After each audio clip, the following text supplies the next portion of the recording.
Magandang araw sa inyong lahat. Pagpatuloy natin ang ating pag-aaral sa Why Do We Need the Bible. Napag-aralan natin yung letter A na ang Biblia ay para itong isang pagkain na nagbibigay lakas, parang gatas na nagpapalaki at nagbibigay lakas. Parang tinapay na nagbibigay lakas doon sa letter A. Letter B naman ay napag-aralan natin na ang Biblia ay para itong tabak na humuhubog. Pag sinabing tabak, maaring ito ang humuhubog sa iyo, umuukit sa iyo para maging maganda ang iyong masabi natin itsura pagka ginamit sa pag-uukit. At pag ginamit naman sa pakikipaglaban ay ito'y isang armas. Ang uri ng tabak na to ay isang tabak na parang magkabilang talim. Ibig sabihin, kapag ginamit mo ang Biblia, ay masasabi natin na ito ay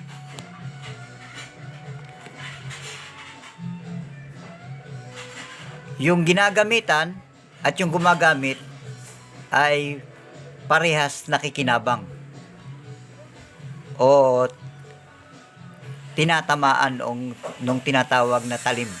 Kaya sinawag na magkabilang talim. Ang isang ilustrasyon nito ay hindi ito isang katulad ng itak na magkabilang talim na mayroong hawakan, kundi ito ay, ang ibig sabihin ng magkabilang talim ay puro talim. Kaya ibig sabihin, kapag ikaw ay humawak ng Biblia at nangaral ka ng Biblia o ng salita ng Diyos, ikaw mismo ay makikinabang ng salita ng Diyos. O kung merong itong sakit na dulot, o ikaw mismo ay masasaktan noon. Pagka ginamit mo naman ito na pang-ukit, o huhubugin mo yung isang bagay sa salita ng Diyos, pati ikaw ay mahuhubog din. Ganun ang ibig sabihin ng pagiging talim. Magkabilang talim. Halimbawa, meron kang sinesira ng gospel, sabihin mo na si Jesus ay tagapagligtas, na nabasa mo sa Biblia, pag ito ay pinaunawa mo sa kanya na si Jesus ay tagapagligtas, ikaw man ay nakaunawa din na si Jesus ay tagapagligtas. Ganun ang ibig sabihin ng magkabilang talim.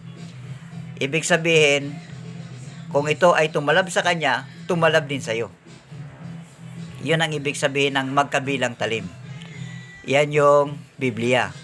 Kaya yung letter A, nakita natin na ang Biblia ay para itong isang pagkain na nagbibigay ng kalakasan, nagpapalaki sa sinuman na gumagamit nito. Tayo, lumalago tayo sa pananampalataya. Yung letter B naman ay isang kapares ng isang tabak na magkabilang talim, na yung gagamitan ay tatamaan ng talim, at yung nagamit, ganun din naman, natatamaan din ng talim.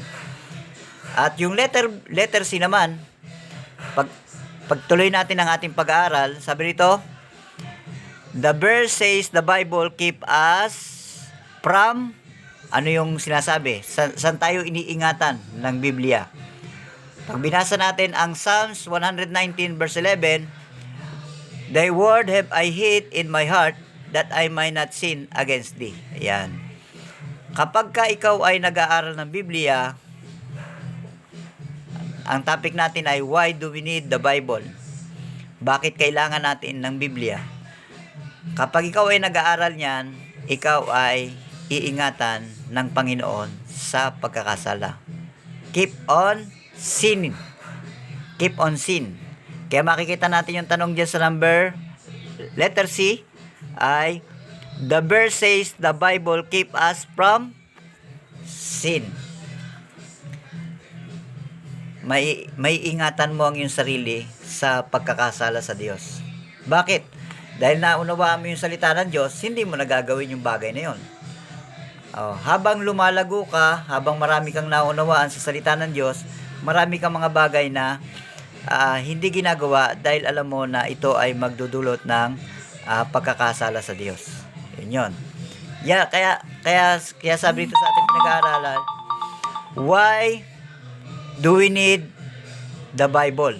Kaya kailangan natin ng Biblia para maingatan yung ating buhay spiritual.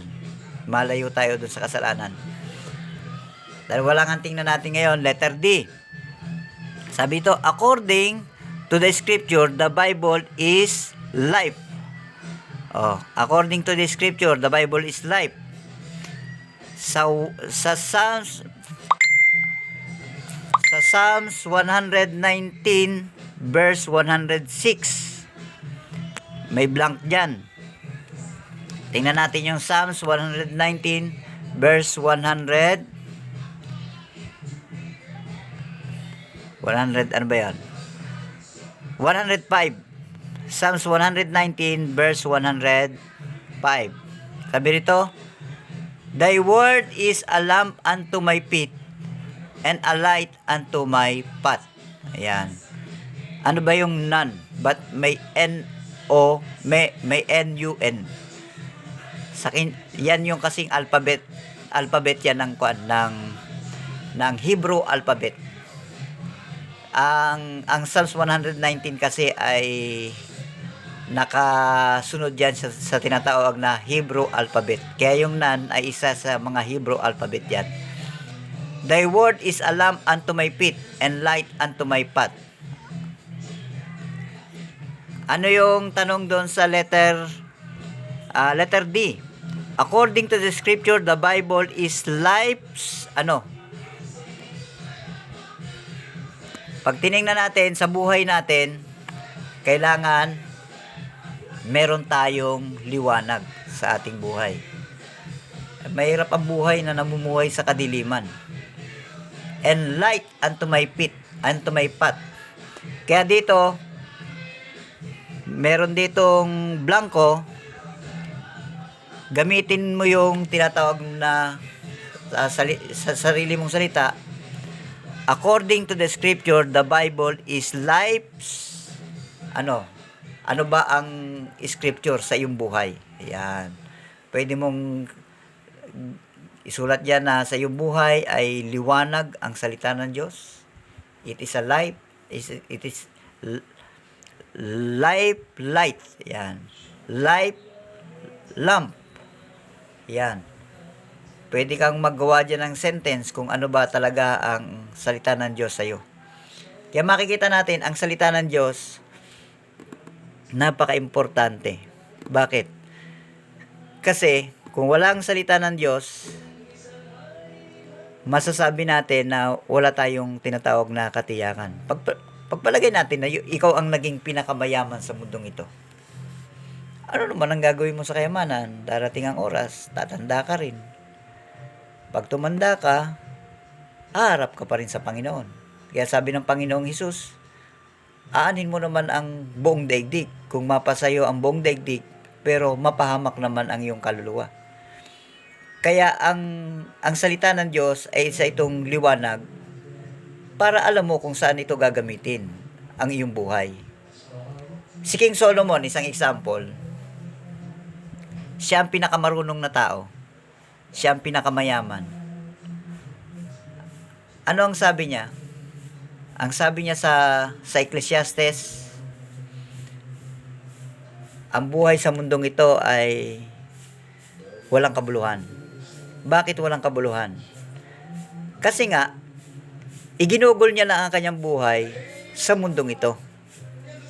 Kaya nung pagka binasa nyo ang Ecclesiastes chapter 12, yung kahuli-huli ng chapter, ang sabi niya doon, ay ang mabuti sa isang tao ay sundin na lamang yung kautusan ng Diyos. Bakit naging takbo yun ng isipan? Yun na ang naging pananaw niya. Nung kanya na siya ay matanda na, marami na siyang naranasan sa buhay. Kasi nga, nakita niya na ang tanging liwanag lamang na dapat nating landasin o daanan ay ang pagsunod sa salita ng Diyos. Kasi naging sagana ka sa mundong ito, lahat ng bagay sa mundong ito, pero hindi ka naman sumunod sa Diyos. Ang lahat ng bagay sa mundong ito ay iiwanan lang natin. Isang bagay lang ang dadalhin natin sa kabilang buhay. At iyon ang ating pananampalataya sa Diyos. Kung paano tayo sumunod sa kagustuhan ng Diyos habang tayo nabubuhay sa mundong ito.